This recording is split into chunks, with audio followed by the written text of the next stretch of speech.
Every once in a while, Hollywood actually produces something that justifies the brain rot I endure year to year. I almost missed this one because the bloated Christmas season had so much crap in it you'd think Hollywood stuffed an elephant gun with everything but the kitchen sink and fired. What's that? Someone remade Nosferatu? I'm sure they'll screw that one up because it was remade for a modern audience, wasn't it? It's an old-school gothic horror with none of the DEI crap? That would be impressive if it were, but I'm sure Hollywood couldn't resist bloating it with more CGI than Joan Van Ark's fillers. What do you mean the production budget was $50 million? Well, surely there's a team of writers pulling the director into a zillion different directions. Wait, it's one writer and director? It's the same guy. Wait, who is it? Robert Eggers, you say? Out of my way! Out of my way! Nosferatu 2024 is a remake of the original vampire film from the silent era. That movie, of course, was made without the rights to Bram Stoker's Dracula, so they had to change names at events to avoid legal issues. Even though they got sued anyway. Then London, England. Damn it. Weisberg, Germany. Thomas works as an estate agent for Mr. Hawkins. Herr Knock. At the request of Count Dracula, Count Orlok, Thomas finds a suitable home to meet the Count's requirements in Carfax Abbey. For the love of Schloss Grunwald. Thomas is sent to Transylvania to work out a deal with the mysterious Count. Thomas is then captured, Orlok travels to Germany, brings the plague with him, and everybody works together to stop Orlok. Man, I did it, finally.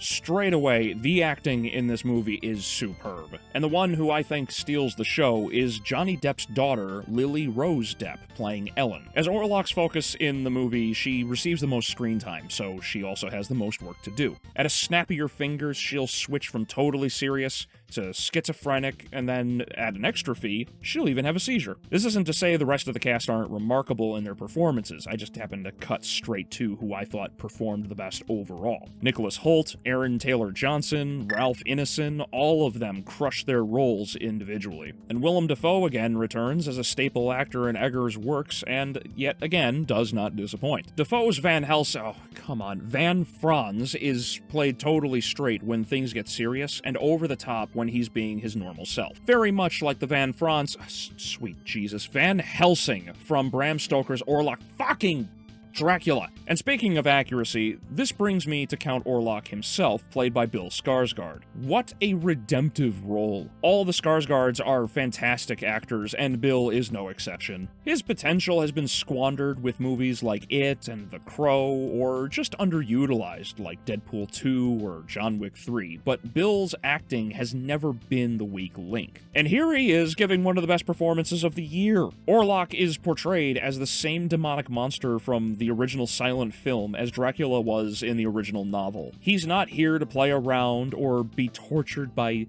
forbidden love across eons of time. Fuck no, he's here to drink people like Alucard on vacation in Brazil. Dude's been haunting Ellen since she was young, there's implications there.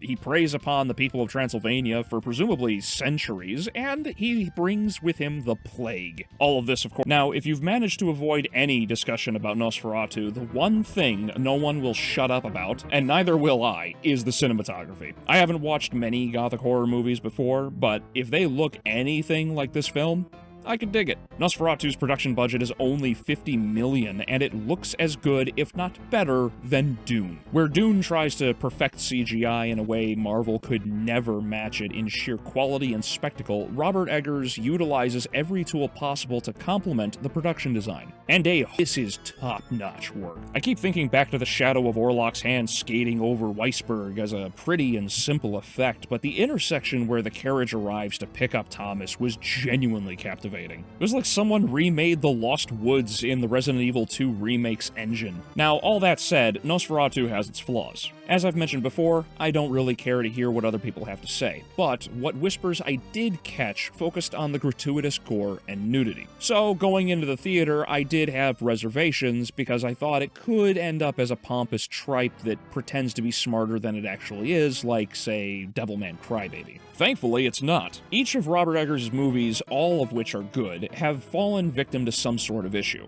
The Witch's pacing is pretty poor. The Lighthouse is a bit pretentious.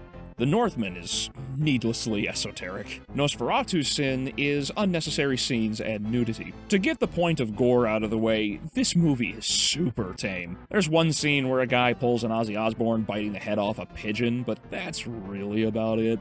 Quint's death in Jaws is more violent than anything that happens in this movie. I'm being a bit facetious, yes, but seriously, there's more blood in Lucy's death scene from Dracula Dead and Loving It than the entirety of this movie. So I don't want to hear about complaints of, oh, it's gory. The real issues are tied up in the nudity. Exposing oneself in a movie is completely unnecessary and doesn't add anything to a movie except an extra 15 minutes of watch time because I have to rewind. I mean, it's appreciated, but it isn't worth the attempt, even when someone claims it to be tasteful. For example, there's this early scene where Thomas follows some gypsies into the woods. You see, they're hunting a vampire that's resting in a coffin at night. And what's guiding them to this vampire's resting place? Why, a nude virgin on a horse. Why? I still don't understand why she had to roleplay as Transylvanian DoorDash. She's not in any danger, she's surrounded by gypsies, she doesn't die, and it's a cold, wintry night in the middle of Transylvania. For God's sake, put some clothes on, keep them on, and stop falling into your previous movie's traps, Eggers. Besides that, and a lead actress that looks like a whiteboard with blueberries glued to it for all the exploitation scenes, I don't have anything else to complain about. Robert Eggers has again knocked it out of the park with another home run. If Nosferatu's still in theaters near you, this is one of those movies I suggest you support. It's not perfect, but if you want a well-paced, slow burn with top-notch acting, great cinematography, good writing, and a solid soundtrack, Nosferatu is for you.